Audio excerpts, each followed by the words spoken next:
Hello, I am Dr. Sreeram Prasad. I am a senior consultant in the Department of Neurology at Rajagiri Hospital, Cochin. I am also a movement disorder specialist. Today, I will talk about Parkinson's disease and deep brain stimulation. Parkinson's disease is a degenerative disease of the brain. This is produced by degeneration of an area called the substantia nigra in the brain, which produces an important chemical called dopamine.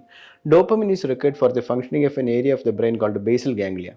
Basal ganglia is an area of the brain which is concerned with the movements. Naturally, because of degeneration of substantia nigra cells, there will be deficiency of dopamine in the brain in patients with the Parkinson's disease. So there will be dysfunction of basal ganglia which controls movements. This results in movement-related symptoms of Parkinson's disease like tremor, like stiffness, slowness of activities, imbalance, and so on. And Parkinson's disease is initially treated with a chemical called levodopa. Levodopa is the most important medical treatment of Parkinson's disease. But as disease progresses and after many years of levodopa treatment, patients develop many limitations of levodopa treatment. That is a time when we think about additional treatment options like deep brain stimulation.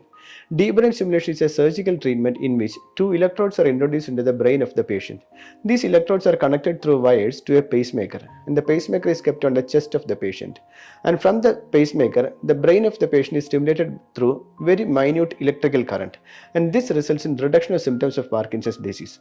Studies have shown that deep brain stimulation alone can reduce the symptoms of Parkinson's disease by 50 to 70%. So this is in addition to what they get through medications. So as the disease advances in Parkinson's disease, because of the limitations of levodopa, patients develop impairment in activities of daily living which affects their quality of life. So it is at this stage that deep brain stimulation helps. Deep brain stimulation can improve the symptoms of Parkinson's disease and also improve the quality of life of the patient through improving the activities of daily living. One important limitation of levodopa is that as the disease advances, the duration of each levodopa dose reduces from 6 hours to 4 hours, 3 hours, 2 hours and all. So the effect of levodopa becomes discontinuous. So during the time when the levodopa is not acting, the patient will have all the symptoms of Parkinson's disease and they have got severe impairment in quality of life.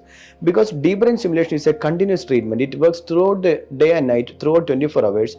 Even when the levodopa is not working, deep brain stimulation effect will continue, or the benefit of deep brain stimulation will continue. This helps with the patients with advanced Parkinson's disease when medications are not working.